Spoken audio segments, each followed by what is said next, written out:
Good morning, everybody, on a lovely, wet, rainy day in North Carolina. But let me just tell you, everything is so green. It's delicious. Maybe that's why I dressed in green. Who knows?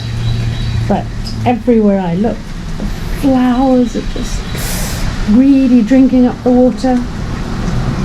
The grass, the trees. Is it raining where you are today? Who knows? Hello! I'm sitting outside the front of my house. Anyway, today I have an old story called Briar Rose. Once upon a time lived a king and a queen who had everything but a child. One day the queen was walking by the side of the river and she saw a poor little fish that had thrown itself out of the water and lay gasping, nearly dead on the bank. She took pity on the little fish and threw it back into the water, and before it swam away, it lifted its head up and said, "I know your wishes, and your wish will be fulfilled. In return for your kindness to me, you will soon have a daughter." What the little fish foretold soon came to pass, and the queen had a little girl who she named Briar Rose. In her honor, they invited everyone to come to a feast, even the fairies. Now, there were 13 fairies in the kingdom, but the king and queen only had 12 little golden dishes for them to eat out of, so they were forced to leave one of the fairies without asking her. And after the feast, they gathered around in a ring and gave all their best gifts to the little princess.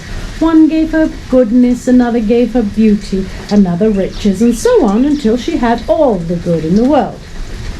Suddenly, the 13th fairy appeared with a black cap on her head and black shoes on her feet, and she was angry. There, in the middle of the room, she cried out, "The king's daughter shall, in her 15th year, be wounded by a spindle and fall down dead." And with a crack of thunder and lightning, she disappeared. Then the 12th of the friendly fairies came up. She had not yet given her gift, and said that while that evil wish must be fulfilled, she could soften the mischief a bit. So her gift was that the king's daughter, when the spindle wounded her, should not really die, only fall into a deep sleep for 100 years. Immediately terrified, the king and queen ordered all the spindles in the kingdom to be burnt, and the princess grew up beautiful and sweet and loving. But strangely enough, on the day she was 15 years old, her parents went out. Wandering around the palace, Briar Rose entered an old tower and up a narrow staircase, ending in a little door. In the door there was a golden key, and when she turned it, the door sprang open, and there sat an old lady spinning away very busily on an old spindle. "Why, how now, good mother?" said the princess. "What are you doing here?" "Spinning," said the old lady, and nodded her head, humming a tune, while buzz, buzz, buzz went the wheel. "How prettily that little thing turns round," said the princess, and took the spindle and began to try and spin. But scarcely had she touched it, but before the fairy's prophecy was fulfilled, the spindle wounded her and she fell to the ground. She and all the palace fell into a deep sleep.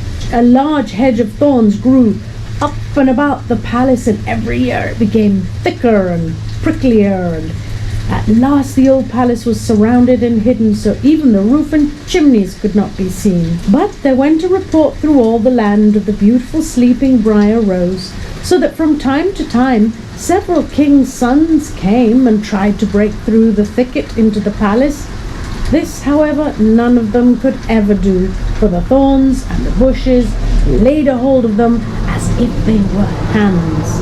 After many, many years there came a king's son into, and an old man told him of how the beautiful palace stood behind this thicket, and the beautiful princess and all of her people fast asleep. And also he told him of how many princes had tried and failed. The young prince said, "All this shall not frighten me.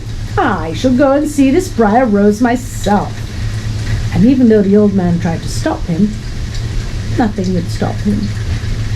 Funnily enough, that day was the day that marked the 100th day. And as the prince came to the thicket, he saw nothing but beautiful flowering shrubs, through which he passed with ease, and they shut in after him as thick as ever. He came to the palace, and there in the court lay dogs asleep, horses standing in the stables asleep, on the roof pigeons fast asleep with their heads under the wings, and when he came into the palace proper, everything was asleep. Then he went on, further and further still, and at last he came to the old tower, opened the door of the little room in which Briar Rose was, and there he found her, fast asleep. She looked so beautiful, so he bent over and gave her a kiss. But the moment he kissed her, she opened her eyes, awoke, and smiled, and they went out together. And soon the king and queen awoke, and the court awoke, and everybody looked at each other with enormous wonder. The horses shook themselves, the dogs jumped up and down and barked, the pigeons shook their heads and flew away, and everything woke up. And then the prince, of course, and Briar Rose were married. A great feast was given, and they lived happily ever after. I think you might know that story by another name. You do? Good. Okay. This is probably the closest to the original version. I may have taken out a few things, but on the whole, did you know she was called Briar Rose? That's about it for today. I'll be back tomorrow with another story. I'll see you then. I love you. Bye-bye.